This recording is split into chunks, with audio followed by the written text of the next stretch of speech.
सर्वप्रथम सर्वांचे खूप खूप मनापासून स्वागत आहे। स्वामींच्या कृपेने आपण सर्व सुखी, आनंदात, समाधानी तसेच स्वामींच्या सेवेमध्ये राहू अशी आशा व्यक्त करून आज एक सुंदर असा अनुभव घेऊन तुमच्या समोर आले आहे। खरंच हा अनुभव ऐकल्यानंतर प्रत्येकाच्या अंगावरती शहारे येणार आहे आणि महाराजांची लीला काय आहे हे कळणार आहे। खरंच जे म्हणतात ना की कसं संकटकाळी स्वामी कसे धावून येतात ते कळतं, तर आज या अनुभवातून हेच कळणार आहे। अंतःकरणापासून जर स्वामींना हाक मारली तर संकटाच्या काळात स्वामी नक्की धावून येतात। स्वामींना पूजा ही खूप प्रिय आहे हे स्वामींनी स्वामीचरित्रात सांगितलं आहे। त्याचप्रकारे या ताईंनी जे केलं ते त्यांची भक्ती बघून स्वामींना त्यांच्या मदतीसाठी यावंच लागलं। खूप सुंदर अनुभव आहे, त्यामुळे शेवटपर्यंत नक्की बघा। चला तर मग अनुभवाला सुरुवात करूया। तत्पूर्वी तुम्ही जर चॅनलवर नवीन असाल तर सबस्क्राईब करायला विसरू नका, कारण असेच रोज स्वामींचे नवीन नवीन अनुभव या चॅनलवर येत असतात। आणि ज्यांना कोणाला आपला अनुभव शेअर करायचा असेल त्यांनी या नंबरवरती आपला अनुभव शेअर करावा। ताईंच्या शब्दात अनुभवाला सुरुवात करते। ताई म्हणतात, सर्वप्रथम सर्वांना श्री स्वामी समर्थ महाराजांच्या चरणी त्रिवार वंदन। खरंच आज मी जे काय आहे ते फक्त आणि फक्त स्वामींच्या कृपेने आहे। आज हा अनुभव सांगताना डोळे अगदी माझे पाणवत आहे। स्वामी भक्तांनो, मी आज जे काही सांगणार आहे तो त्यातला प्रत्येक शब्द हा खरा आहे, कारण माझ्या आयुष्यात जे काही घडलं ते खरंच म्हणजे स्वामींच्याच कृपेने आज मी तुमच्या समोर येते हा अनुभव सांगत आहे। बघा काय झालं होतं ना की मी स्वामी सेवेत जवळपास 12-13 वर्षापासून होती। मी स्वामींची खूप सेवा करायची नव्हती करत, तर स्वामी माझ्याकडून ही सेवा करून घेत होते असं म्हणायला देखील हरकत नाही। मला 2 मुले होते आणि माझे मिस्टर, असं आमचं छोटंसं कुटुंब। माझे मुले देखील स्वामींची तोडकी मोडकी सेवा ही करत असायचे। तारक मंत्राचं तीर्थ मी रोज मुलांना देत असायची। माझे दोन्ही मुलं हे खरंच स्वामी कृपेने खूप म्हणजे खूप गुणी आहे। स्वामींच्या कृपेने ते खूप हुशार देखील आहे।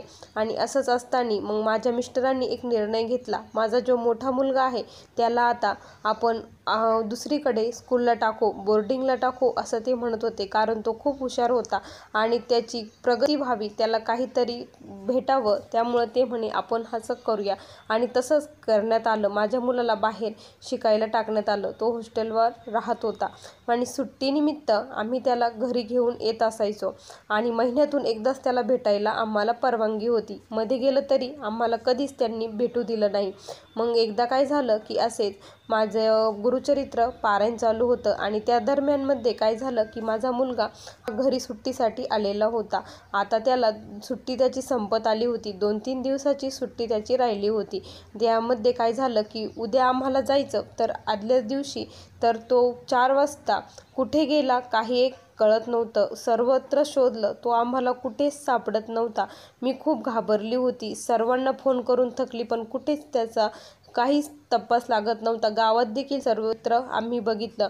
माझा मुलगा हा 14 वर्षाचा त्यावेळेस होता आणि खूप म्हणजे खूप मी घाबरली होती। मी खूप ओक्साबोक्शी रडत होती, मनामध्ये खूप भीती वाटत होती आणि फक्त महाराजांचा मंत्र चालू होता। त्याच दरम्यान काय झालं ना की मी लगेच घाई गडबडीमध्ये जे स्वामी ओम चॅनल आहे त्या ताईंना मी कॉल केला आणि ताईंना कॉल केल्यानंतर मी त्यांना रडून माझं सांगू लागली की ताई असं झालं आहे की माझा मुलगा हरवला आहे, मला माझा मुलगा हा सापडत नाही आहे। त्यावेळेस काय झालं ना की ताई देखील म्हणाल्या की का टेन्शन घेऊ नका, कुठेतरी असेल बघा, तिथेच सर्वत्र फोन करा। मी ताईंना म्हटले की नाही ताई, कुठंच नाही माझं सापडत। त्यावेळेस ताईंनी मला एक सेवा दिली। ताई म्हटल्या की तुम्ही लगेच महाराजांपुढे बसा आणि 51 वेळा घोरकष्टर उद्धरण स्तोत्र म्हणायला सुरुवात करा, असं ताई म्हटल्या। बघा तुम्हाला लगेच कॉल येईल, नाहीतर काहीतरी त्याचा संदेश स्वामी नक्की तुम्हाला देतील। तोपर्यंत माझ्या मनात खूप भीती आणि मी खूप रडत होती, कारण माझा मुलगा हा सापडत नव्हता। एक आईच ही व्यथा समजू शकते। माझ्यावरती काय परिस्थिती निर्माण झाली होती हे प्रत्येकजण आज येथे समजू शकतं। मी खूप रडत होती, मिस्टर देखील खूप घाबरले होते, नातेवाईक देखील खूप घाबरले होते, काय झालं नेमकं, मुलगा कुठे गेला। त्याच वेळेस मग मी लवकर गेली आणि स्वामींपुढे बसली। स्वामींना अगोदर खूप कळकळून विनंती केली, ढसढस रडत होती। स्वामींची मूर्ती मनामध्ये स्थापन केली आणि स्वामींना विनंती केली की स्वामी, आत्तापर्यंत मी जी काही सेवा केलेली असेल, खरंच मी तुमचं एकदा तरी अंतःकरणापासून नाव घेतलेलं असेल, तर त्या सेवेचं फळ मला आज पाहिजे आहे। तुम्हाला माहीत आहे, तुम्ही सर्वज्ञ आहात, तुम्ही सर्वत्र जाणता, सर्व ठिकाणी तुम्ही बघू शकता, तुम्ही त्रिकाल ज्ञानी आहात। माझा मुलगा जिथे कुठे असेल तिथे त्याला सुखरूप ठेवा आणि माझ्यापर्यंत त्याला लवकरात लवकर घेऊन या, त्याची बातमी मला लवकर कळू द्या। त्यासाठी मला जी कानावर पडली, जी सेवा कानावर पडली ती करायला मी आता बसणार आहे। मला 51 वेळा घोरकष्ट उद्धरम स्तोत्र मी म्हणत आहे। स्वामी प्लीज माझी इच्छा ही पूर्ण करा। मग त्यानंतर मी लगेच ते स्तोत्र म्हणायला सुरुवात केली आणि माझं स्तोत्र हे म्हणणं चालूच होतं। त्या दरम्यानमध्ये लगेच काय झालं ना की माझ्या आईचा मला कॉल आला की काय करते आहेस। त्यावेळेस माझं मी म्हणजे बोलत पण होती, सेवा पण चालू होती आणि मला वाटत होतं की कुणाचा जरी कॉल वाजला, फोन वाजला तर मी लगेच उचलत होती, कारण कुणीतरी मला सांगेल की माझा मुलगा इथे सापडला आहे आणि आहे म्हणून। त्यामुळे मी आईचा कॉल उचलला आणि मी आईसोबत बोलू लागली, रडतच होती आणि वाचत होती। आईला म्हटलं की मी ही सेवा करत आहे। त्यावेळेस आई म्हटली, अगं रडू नको, काळजी करू नको, सर्व काही ठीक झालं आहे।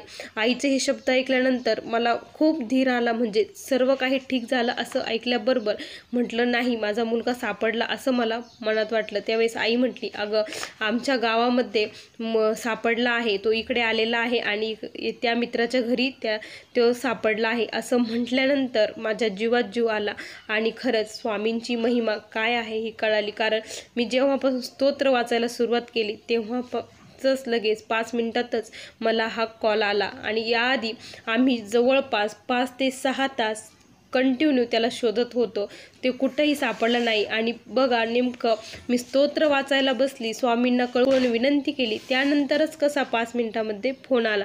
हे दुसरं तिसरं कोणाचं नसून फक्त आणि फक्त स्वामींचा हा चमत्कार, साक्षात्कार आहे। त्यामुळे माझा मुलगा आम्हाला सापडला। खरंच खूप मोठा अनुभव स्वामी मला दिला। तसेच तर जीवनात आणखी काही अनुभव आलेले आहेत, ते मी पुन्हा एकदा कधीतरी तुमच्यापर्यंत सांगेल, कारण माझे अनुभव ऐकून एक जरी सेवेकरी घडला तरी मला त्यात आनंदच आहे। असा मला हा आलेला छोटासा अनुभव होता। श्री स्वामी समर्थ। बघा स्वामी भक्तांनो, किती सुंदर असा अनुभव या ताईंना स्वामींनी दिला।